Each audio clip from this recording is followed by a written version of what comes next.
আসসালামু আলাইকুম, সবাই কেমন আছেন? নতুন একটি ভিডিও নিয়ে আপনাদের মাঝে হাজির হলাম। আজকে আপনাদের মাঝে নিয়ে এসেছি আমার কোকোপিটে তৈরি করা করলার চারা নিয়ে। করলার চারা তো আমরা সবাই তৈরি করে থাকি, লাগিয়ে থাকি, কিন্তু অনেকেই কিন্তু আমরা একটা ভুল করি, সেটা হলো মাটিতে আমরা করলার চারা তৈরি করি বা যে কোনো চারাই যখন আমরা মাটিতে তৈরি করি তখন কিন্তু যখন মাটি থেকে চারাটা টেনে তোলা হয় তখন কিন্তু পুরাপুরি শিকড় থাকে না, কিছু শিকড় ছিঁড়ে যায়।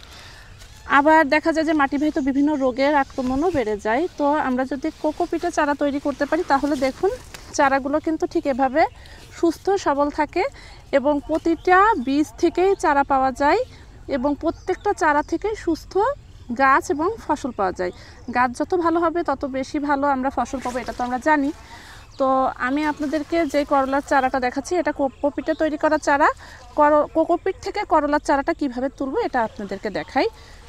এই যে অনেকে চারা তুলতে যেয়ে কিন্তু আমরা চারার গোড়া থেকে হয়তো ছিঁড়ে যায় বা শিকড় ছিঁড়ে যায়, ভুল করে ফেলি। তো এই কারণে প্রথমে আমরা কোকোপিটটাকে পানি দিয়ে ভিজিয়ে নিব। এই যে একটু দেখাই, এই যে কোকোপিটটা কিন্তু আমি একটু ক্লোজ করে দেখাই। কোকোপিটটা আজকে লাগানো হবে চারা, এই কারণে কিন্তু আমি এখানে স্প্রে করেছি, সাধারণ পানি স্প্রে করেছি এবং পানি স্প্রে করার কারণে কোকোপিটটা একদম পুরোপুরি ভিজে আছে।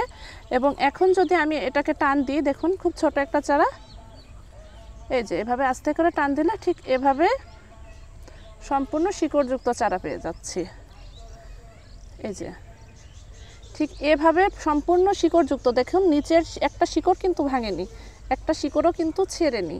এই যে এরকম যখন পুরোপুরি শিকড়যুক্ত চারা আমরা জমিতে লাগাবো তখন কিন্তু সেখানে একটা চারাও মিস যাওয়ার কোনো সম্ভাবনা থাকবে না। এবং পুরা জমি থেকে আমরা যেভাবে খাতা কলমে হিসাব করি যে এতগুলা চারা থেকে এতটুকু জমিতে এতগুলা চারা থেকে এত কেজি ফসল পাবো বা এরকম লাভ করব, এই হিসাবটা কিন্তু তখনই সঠিকভাবে মিলবে যখন আপনি সঠিক চারা তৈরি করবেন এবং সঠিকভাবে জমিতে লাগাবেন।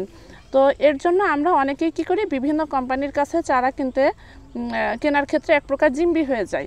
সেটা করানোর আমাদের কোনো দরকার নাই। আমরা নিজেরাই যদি কোকোপিটে যে ট্রেতে কোকোপিট দিয়ে যদি বীজ জার্মিনেশন করে দিয়ে দিই আর ঠিকভাবে যদি একটু পানি স্প্রে করা যায় তাহলে কিন্তু এরকম সুস্থ চারা পাওয়া যাবে। তো এ পর্যন্তই, ভালো থাকবেন। পরবর্তীতে নতুন কোনো ভিডিও নিয়ে হাজির হব।